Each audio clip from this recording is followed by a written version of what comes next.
सुख बैठा तो सुन न देगा। जहां लोग रहबा वहां उपाय में लगल रहेगा। तो बताओ तो ले कि ऐसा मिठाई की दुकान है कि इनका मलपुआ अगर खा ले आए है रे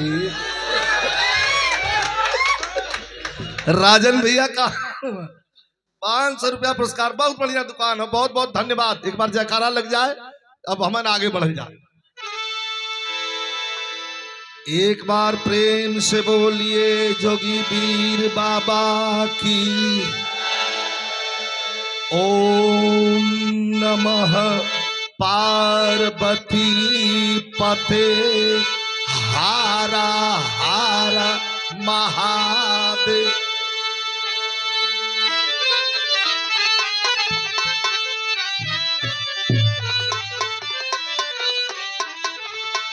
आगे वाला बिगड़ गल भैया, माइक आगे वाला बिगड़ गल बना ला। यही से हम आगा पहलवा करीला। हम भगवान भोले शंकर के त्रिशूल पर बसी काशी नगर। यहाँ का एक एक कंकड़ यहाँ का शिव है और एक एक धूली भभूत है।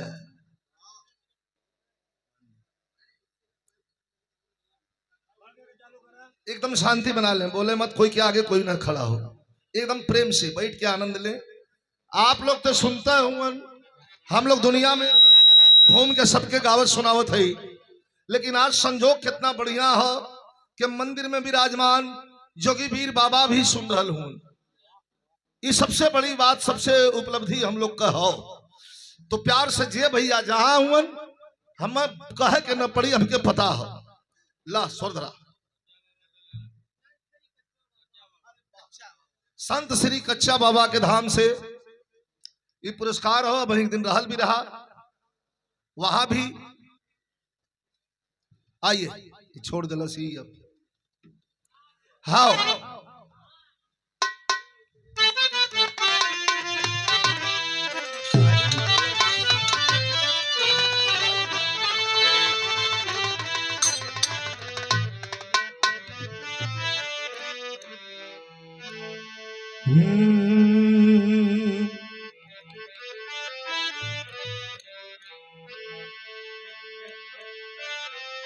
हो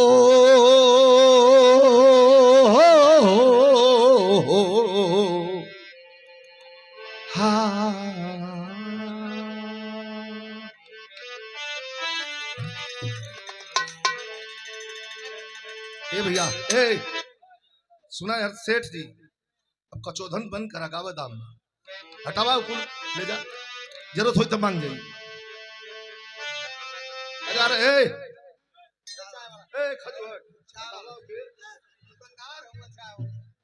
अरे बात सुनत ना हुआ कहले पर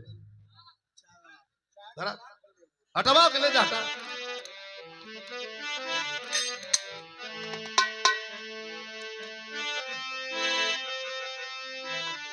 अरे हमारो घरवा ही बगलिए में ना हाँ सरदार, ये कुल हमार घरवा आगू जो के बोलिए ले जा, तू हमार भयवा तो गलती से करी नटाई। भजन शुरू हो, बाबा भी सुनो। जय गुरु बंदे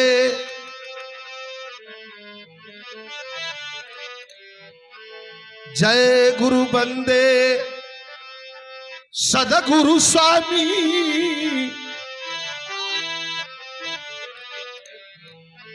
सदगुरु स्वामी विश्व गुरु के सदा झुकाइब माथ। अरे दुखियन पर दया करी। जय जय दीनानाथ।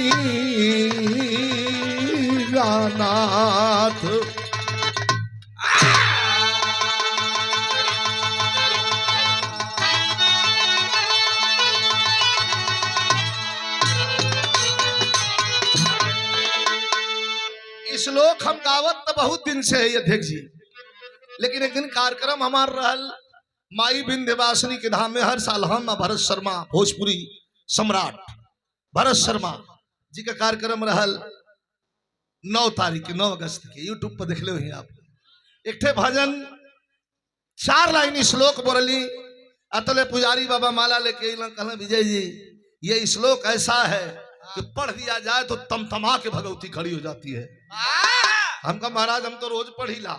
कहना तो यही से ठीक हुआ। कौन रहल 4 लाइन श्लोक। दैत्य संहारन वेद विचारन,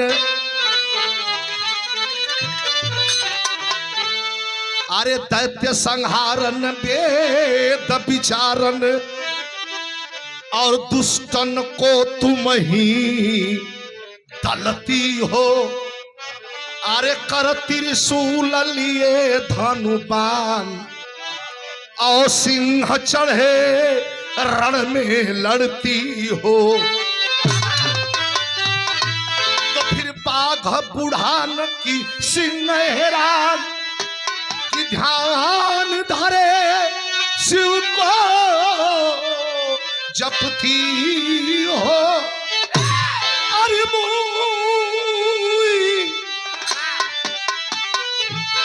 अरे मुई पुकारत देर भई, जगदम्ब विलंब कहा करती हो।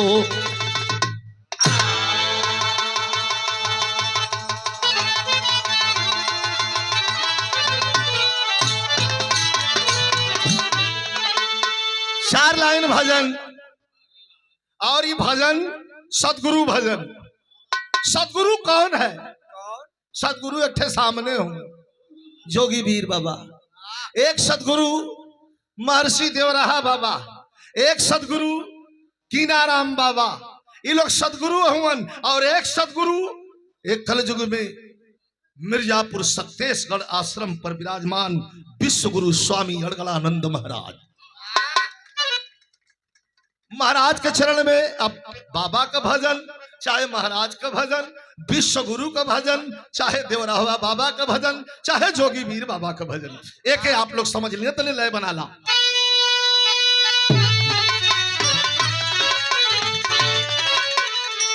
अंतरराष्ट्रीय भजन है। बड़े बड़े कथावाचक अपने प्रोग्राम में भजन के गावत हूं। बहुत ध्यान से सुनी है। सदगुरु कौन है? ब्रह्मा विष्णु शंकर राम कृष्ण बुद्ध। आप अपन ध्यान चाहे जहां ले जाए। तनी लय बना ला मास्टर।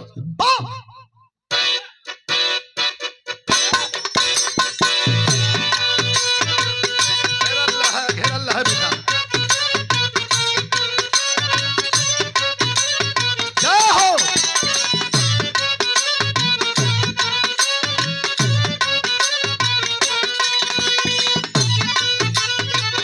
बहुत सुंदर। क्या कहना है?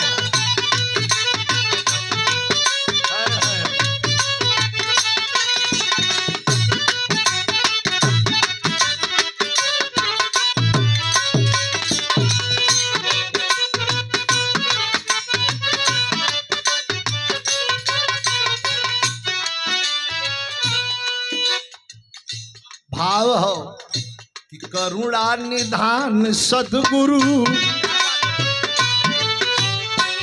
यो सदगुरु हुआ। त करुणा निधान सदगुरु जगत के दाता हुआ। करुणा निधान सदगुरु जगत के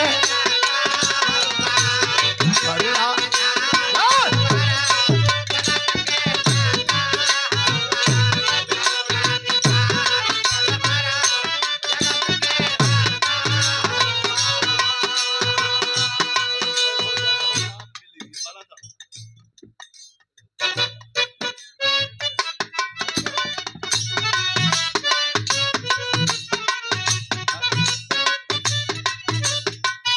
और ये बाबू चंद्रशेखर सिंह जी एडवोकेट साहब, एक बार ताली बजा के सम्मान करें।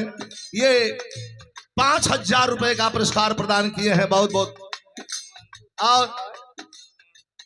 और यहाँ के महंत भी हैं, तो तुम्हार तो फर्ज है। और सम्मान में हमारे अध्यक्ष महोदय श्री धर्मराज यादव जी के सम्मान में यह पुरस्कार दिया गया है। बहुत बहुत प्रणाम, सब भैया के प्रणाम बा।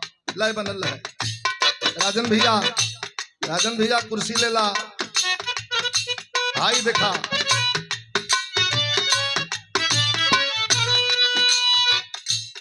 राजन भैया मना कैली है चाय वाले के भाई हटौली है। अब देखा दयादी के खिलाफ काम होता।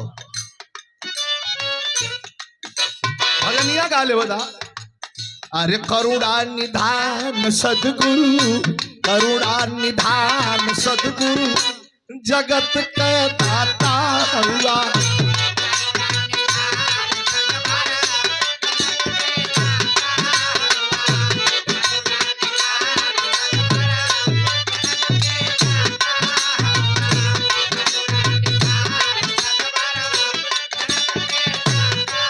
कैसे? अरे मती के फेर देला के कर मती, दुर्योधन का मती। जब भीम प्रतिज्ञा कर ले कि मार के तोहर जंघा तोड़ दे, तो घबरा के भागे लगल। माता कंधारी बरौलीन कल की बेटा ब्रह्म मुहूर्त में आ जाइया और आके नग्न हो के सामने खड़ा हो जाइया बिना वस्त्र के। आँख खोल पट्टी देख दे, वज्र हो जाइबा, केहू न मार पाई। दुर्योधन बिछवे में सदगुरु भेटा गई। और सदगुरु के रहल वासुदेव यादवेंद्र यदुवंश कुलभूषण श्री कृष्ण। कलर भैया कहा उधार निघार रे बाबू। कलश की माई बोलौले कहा सारे पगला गल हुए। कहा छोट लइकन के तो माई मिसल पियावनी तो समय पड़रू हुए करेला जाइबे ना। कह तब का करी समझा मती फेरत हुआ। का केरा का पतई लपेट ले, केरा का पत्ती लपेट ले, जाके खड़ा भल, पूरी शरीर वज्र हो गई। जहां ले लपेट ले रहल कच्चा रह गई, मार के जंघा तोड़ देल गए। तभाव हो मती के फेर देला, विपत्तिया के तार देला।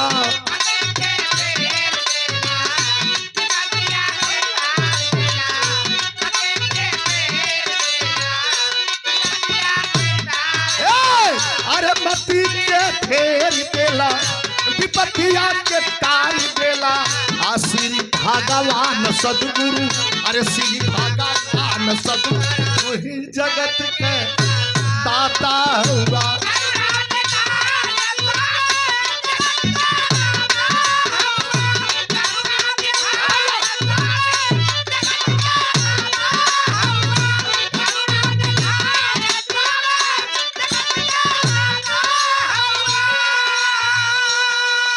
और ये 501 रुपए का पुरस्कार हमारे राजेंद्र यादव, मुलायम सिंह यादव पहले भी पुरस्कार 1000 रहल, फिर 500 रुपया पुरस्कार। भैया के प्रणाम बा। इधर से 100 रुपया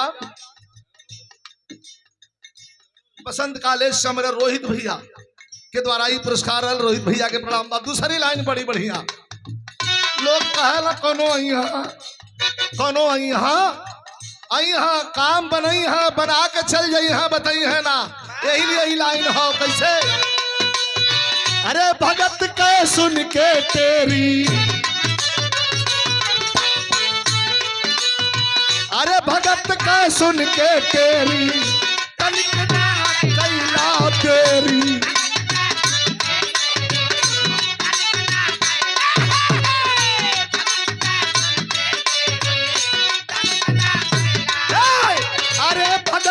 सुन के तेरी तनिक ना कैला तेरी। रखिले हला मान सदगुरु, रखिले हला मान सदगुरु, जगत के दाता हुआ।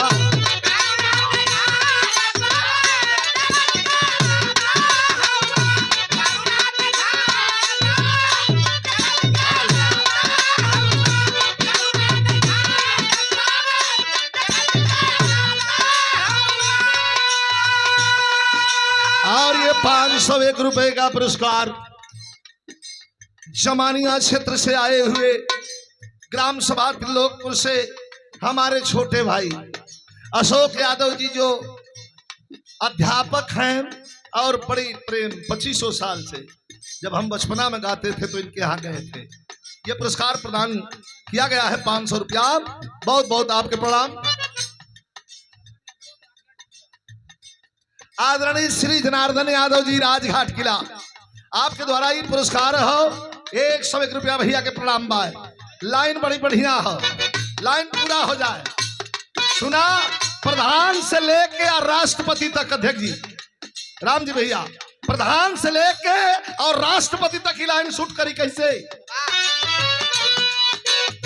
अरे सत्य से ही सत्ता डोले, ये चुनाव में देखला एक संत एक विश्व गुरु भैया, यही चुनाव में एक संत एक विश्व गुरु और एक गमछा, एक संत एक विश्व गुरु और एक गमछा पूरे हिंदुस्तान में कमाल कर दिया। इसलिए गुरु की महिमा को बखाना नहीं जा सकता। कहना हो कि सत्य से ही सत्ता डोले, मर्जी से पत्ता डोले।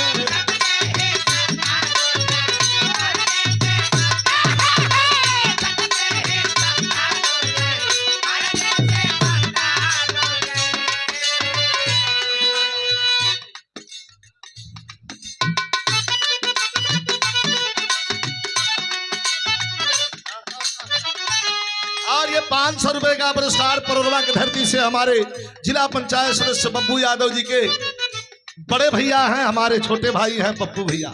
ये लाइन सही हो राम जी भैया। सत्य से ही सत्ता डोले, मर्जी से पत्ता डोले, जानला जहान सदगुरु, जानला जहान। अरे तू ही जगत के दाता हुआ।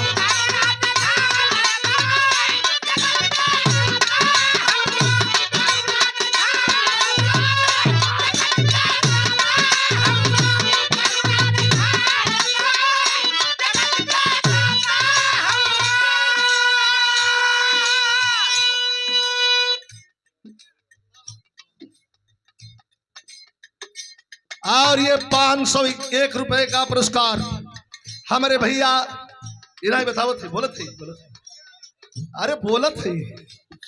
501 रुपया पुरस्कार हमारे भाई पनारू सरदार, आपके द्वारा ये लाइन पर जानला जहान, यही लाइन पर सरदारों के सरदार मूलचंद सरदार दूध मलाई की दुकान कज्जाकपुरा 511 रुपया पुरस्कार प्रदान कैलन है।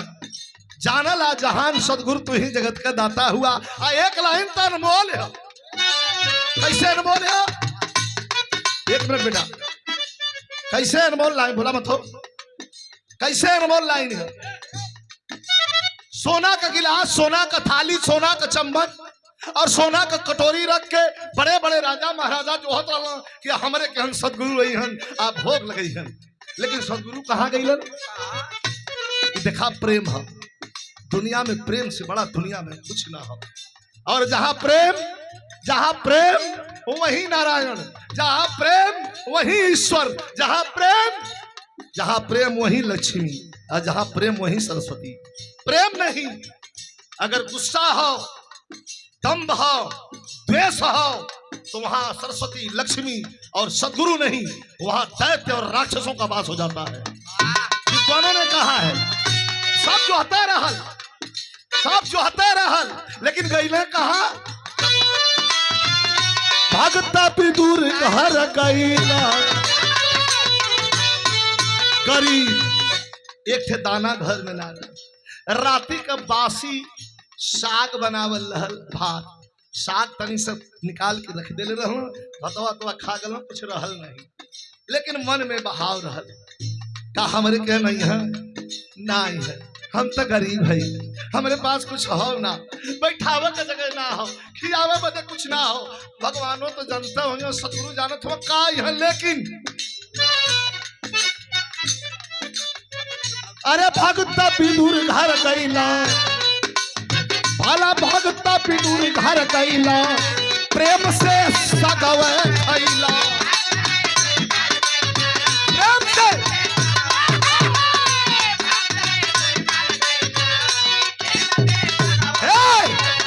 भक्ता पिदूर घर गईला, प्रेम प्रेम से सगवे खैला छोड़ के पकवान सदगुरु छोड़ के पकवान सदगुरु तू ही जगत के दाता हुआ।